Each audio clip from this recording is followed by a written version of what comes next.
So this one's talking about Ubisoft's Division Heartland. We're going to get into this. It's talking about Ubisoft free-to-play survival game faces an uphill battle. Let's see what it's talking about. Sounds like something troubling, maybe.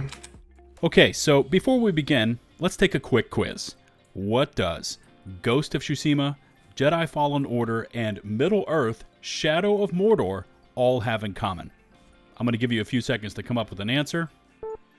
I don't know.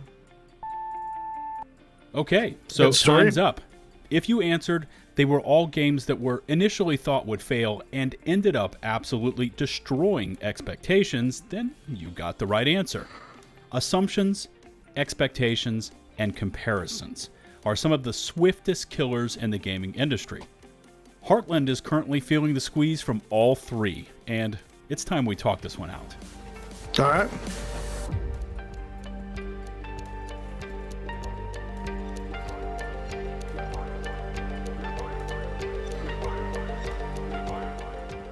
What's going on, everybody? It's Lieutenant Buzz Lightyear, and welcome back to the channel.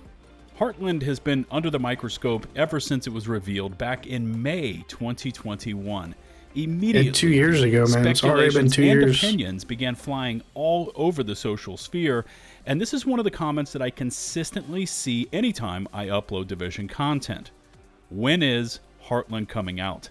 Which is a totally valid question because Heartland was initially set to release back in 2021 and has since been delayed 3 times, most recently up to the fiscal year 2023. Looking back to this roadmap for the Division universe, and much of this timeline has never materialized, but what I wanted to concentrate on was Heartland, because no matter what state it eventually launches in, no matter how strong or weak the content may be, it faces a tremendously steep climb to achieve success. The first and definitely most... I'm personally super excited about this game. I can't wait for it to come out. Loved Division 1. Division 2 was kind of mid. However, it was nice to get a refresher and keep playing the Division. So I'm super excited for this game, just in general. We're going to be trying it no matter what. So thorough of those gaming killers I mentioned earlier has to be comparisons. How will Heartland stack up versus those that came before? And in the world of the Division, Heartland immediately runs headlong into the GOAT, survival. Now, undoubtedly, Red Storm saw this storm coming a mile away, hence them labeling Heartland as a shooter action game versus that of survival, which is, by the way, many things to many people, but has eventually settled into the header of Extraction Royale. But despite that intentional shift in branding, the comparisons will still be applied. Yeah, I mean, we've seen that with Dark Zone, though, the extraction part. And I honestly think Division Dark Zone was like the OG of extraction looter shooter. Division agents, PvEVP, loot to collect and extract, and a virus to battle. Those who know survival will notice small differences, but just based on those terms, the connections will be applied, and with it, the comparisons. Fair or unjust, that's an argument for another day, but those comparisons are going to happen. And this may be a bit of a heater that I'm going to throw out there, but you aren't going to beat survival at its own game. The best you could try to do is to create enough of a difference gap to try to maintain some form of individuality. Survival was a genre-defining mode that stripped the Division down to its very primal core. No gear sets, no setups, just the Division experience in an ultra-concentrated and super addictive form. Some would even argue that this is what the entire Division game should have been, but again, different discussion for a different day. So what happens when Heartland eventually punches the go live switch? Will it be Survival 2.0? Will it do enough or even exceed those survival comparisons? I think it's basically going to be like an open world freaking Dark Zone extraction looter shooter, to be honest. I feel like that's what it probably is going to lean towards, especially with extraction looter shooters genre blowing up. That's a monumental ask for any game, but especially one that is set in the Division universe. Let's table that comparisons topic for just a bit and next turn to assumptions. Now, besides the natural glee players express that it's going to be Survival 2.0, by the way, their words, not mine, the most heated and often used comment I see is down to the fact that Heartland is going to be F2P, or free to play. There Oh is yeah, an let's go, entrenched brother. and morally opposed section of the general gamer base that sees those words, free to play, and they just instantly check out. No, I mean, it's gonna be free to play, but we're probably gonna see like seasonal content though, and content that you can pay for, like battle pass. I'm all for battle passes, man. I mean, look, the company's got to pay for their employees somehow, right? You can't just put a free to play game out and then not have any pay content. It's just not how it works. Again, a discussion topic for another video. The question of why, should, and or what motivated Ubisoft to push Heartland over to this type of model, and strong arguments can be made on both sides of the aisle. Free-to-play gives more players access to the ability for someone to experience a slice of the Division universe with no cash outlay. On the flip side, there are numerous horror stories of F2P gone wild, crazy monetization models, subscription fees, and the most dreaded moniker in the gaming world. Well, we can probably all agree there's not going to be a subscription fee because it's free to play. Pay to win.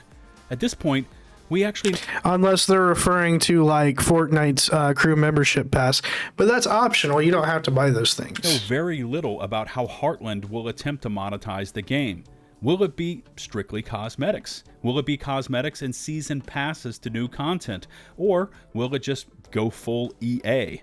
Also, a bit of an odd choice to go with this model considering the negative stigma surrounding the name and the overall vibe that Ubisoft is late to the party with this monetization model. I don't care. Always love Division. I'm going to play it no matter what. Let's next transition over to expectations. And of all the Swift gaming killers, I find this one to be the harshest of them all. There are such strong opinions on both sides, and I often can't tell if the person submitting the statements truly believes what they are saying, or is it just some tagline they've seen and decided to echo. You've got the uber hyped all lined up on one side of the field versus the set in stone, this game will suck, destroyers. And all of this is based on leaked early footage from a few years ago and then official. I mean, it's all pre-alpha footage you're looking at, though. Nothing's even been released. So how can you make up your mind and say, "Oh, this is set in stone" when you haven't even put your hands on it? Ubisoft trailer during Ubi Forward that showed very little continuous gameplay. Now, this is also an interesting topic. Supporters and destroyers both dug in, firm in their beliefs that the game will either be golden or shite. I still wonder how anyone can truly form a solid and or educated opinion about Heartland. How do you know it will be excellent unless you've already convinced yourself that it will be nothing but that? On the flip side, how do you know it's going to suck? And this brings me to the assumption that Heartland will be an actual whatever you want it to be. It will be that Survival 2.0. It will be the savior of the entire franchise. It will be the suckiest product to ever go live. Who actually knows? From the limited footage available, we've seen Division agents wearing what seem to be scaled down setups from previous titles, that third-person perspective, some gunplay, melee weapons, and some weather cycles. Again, how has anyone formed such a solid and entrenched opinion about a game that has seen basically nothing but some previous leaked footage from a long time ago, plus that mentioned B-roll from the last Ubi Forward presentation? That's exactly what I'm saying. And by the way, we already did sign up for the testing, the beta testing for this game. So if I do get access with it, I will probably make a review on the beta testing if it's not NDA ahead of time. So, which with a lot of Ubisoft games, they actually have been NDA'd for like specific games like this. Surprisingly, X Defiant, they didn't have any NDA though recently. So maybe we won't see an NDA on this and I can actually make a good review of it. However, I did sign for the testing. We're going to give it a shot and I'll let you guys know from here. And I feel this is the perfect point to transition over to my final points about Heartland. How long it has been since it was first announced, and how little communication has been made to the player base concerning the game itself. Firstly is that lack of communication. This one is really pretty simple. It's basically been nothing for 2 years besides the occasional playtest blast. Players would be more moderate towards the potential of the game if they knew more. Overall, a pretty simple concept here. The second point takes a little longer to explain, but it all boils down to too much time in the oven. Now, we've seen an extreme example of what happens when you leave a game in the development cycle for too long. Exhibit A, Skull and Bones. Now, Heartland... I can speak on this from experience. When you're developing a game, if you got to hit that sweet spot on releasing it. Is if you release it too early, it can be shit, not enough time put into it. You're missing a bunch of key features, missing a bunch of things, missing a lot of content. The heart's just not there in the game. If you have it processing too long where you're developing the game, you could miss a huge window of like, what's the word I'm looking for?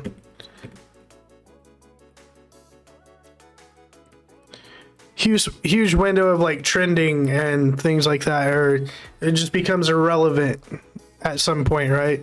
So yeah, I think that's very vital to hit that sweet spot on launching a game. It hasn't been in there nearly as long, but it's been 2 years since the game was announced. 2 years of basically no communication. 2 years with nothing but a few minutes of chopped up B-roll footage during a Ubi Forward live stream. And it begs the question, has Heartland missed its window? Has it missed its opportunity to make the maximum splash on not only the Division fan base, but the general gaming market? I mean, we know so little, and each time we ask one question, 3 others spring up. Now, we know that Heartland received its official ratings from the likes of ESRB and PEGI.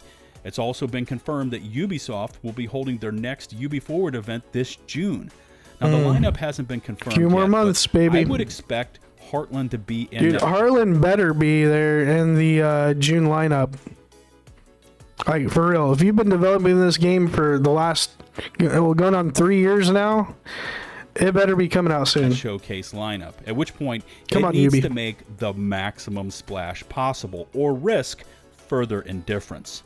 Ultimately, if you believe Heartland will be the messiah for PvEVP in the Division, Survival 2.0, etc., then that is what it's going to be for you. And the reverse holds true as well. But whenever we finally do get our hands on Heartland, as I've laid out in this breakdown, it will have a truly steep mountain to climb to be that game-changer, standalone mode it has been touted to be. Lots of food for thought in this one for you to crunch on. I truly do hope that when Heartland does go live, it will absolutely blow people's minds. Same. Fingers crossed on this one.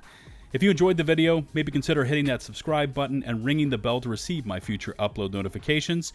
Remember, you can find and follow me on Twitch, Twitter, and over in my open community Discord server, links to all of which can be found in the video description and pinned comments below.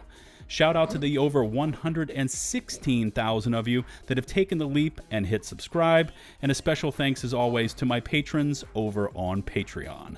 Until the next one, this is Lieutenant Buzz Lightbeer, signing off. So like I said, yeah, this is like more like probably, I feel like it should be more like an extraction looter shooter.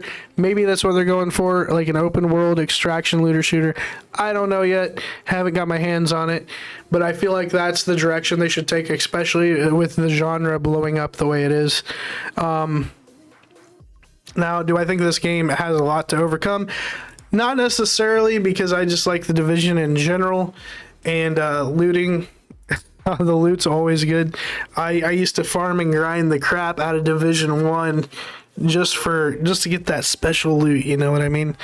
So I think either way it's going to be fun. I don't think it's not an old enough game mode that we've seen for the last 20 years like X Defiant is, you know what I mean?